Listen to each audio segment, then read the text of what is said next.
Hello दोस्तों, आप सभी का स्वागत है मेरे इस YouTube चैनल पर।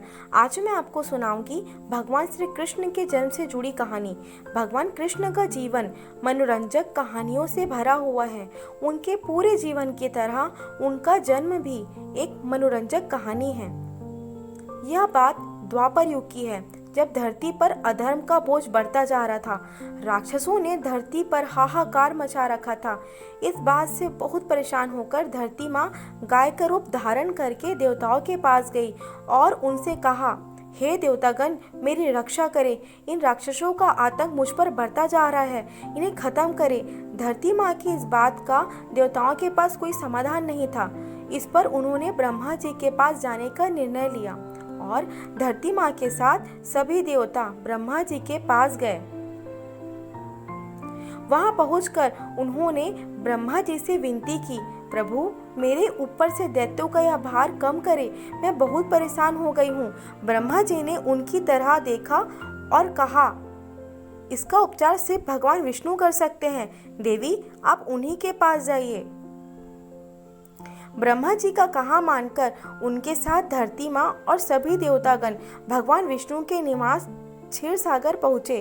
उस समय वह शेषनाग पर लेटे हुए आराम कर रहे थे। वहां पहुंचकर सभी ने उन्हें प्रणाम किया और पूरी कहानियां सुनाई। पूरी कहानी सुनकर भगवान विष्णु ने कहा, हे देवी, परेशान ना हो, मैं मनुष्य रूप में पृथ्वी लोक पर अवतार लूंगा और पाप को खत्म करूंगा। उनकी यह बात सुनकर धरती माँ खुशी खुशी वहां से चली गई। इधर मथुरा में राजा उग्रसेन राज किया करते थे। वे दयालु राजा थे, लेकिन उनका बेटा कंस बहुत अत्याचारी और लालची था। उसे राजगद्दी का बहुत मोह था। एक दिन उसने अपने बल से राजा उग्रसेन को सिंहासन से उतारकर जेल में डाल दिया और खुद राजा बन गया। लेकिन कंस अपनी बहन देवकी से बहुत प्यार करता था।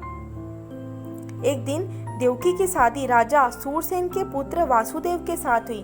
शादी के बाद जब कंस देवकी को विदा करने लगा, तभी आकाशवाणी हुई, देवकी की 8वीं संतान उसका वध करेगी।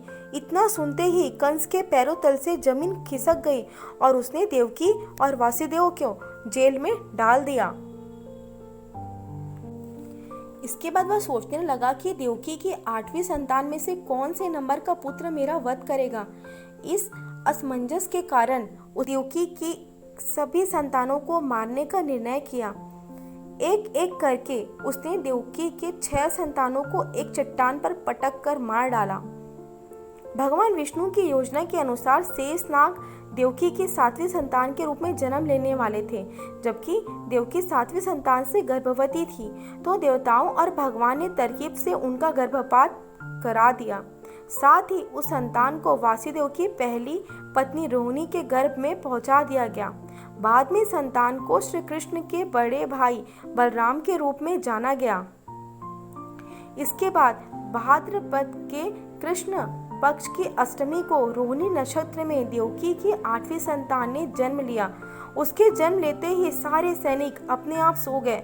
देवकी और वासुदेव की हथकड़ियां खुल गई और जेल के दरवाजे भी अपने आप खुल गए। उन दोनों को कुछ समझ नहीं आ रहा था और तभी आकाशवाणी हुई कि इस पुत्र को गोकुल में नंद बाबा के यहाँ छोड़ आओ। उन्होंने ठीक वैसा ही किया।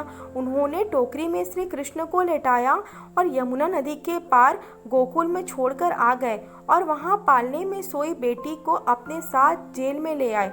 वासुदेव के वापस आने के बाद सब कुछ पहला जैसा हो गया। हथकड़ियां और जेल के दरवाजे वापस लग गए और पहरेदार होश में आ गए। होश में आते ही सैनिकों ने देवकी की 8वीं संतान की खबर जाकर कंस को दे दी।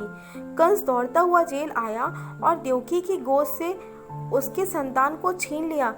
इसके बाद जैसे ही कंस ने उसे मारने के लिए हाथ उठाया, वह उसके हाथ से छूटकर हवा में उड़ गई और बोली, दुष्ट कंस, मैं योग माया हूँ। तुझे मारने के लिए भगवान ने गोकुल में अवतार ले लिया है। अब तेरा अंत निश्चित है। इसके बाद श्री कृष्ण को मारने के लिए कंस ने कई राक्षसों को गोकुल भेजा, लेकिन कोई उनका बाल भी बांका नहीं कर पाया। अंत में उन्होंने कंस का संहार किया और मथुरा को उसके आतंक से आज़ादी दिलाई। तो दोस्तों, आप सभी को ये वीडियो कैसी लगी हमें कमेंट करके ज़रूर बताएं और इस तरह की वीडियो पाने के लिए हमारे चैनल को लाइक एंड सब्सक्राइब करें। मिलते हैं नए वीडियो के साथ। आप सभी का बहुत बहुत धन्यवाद।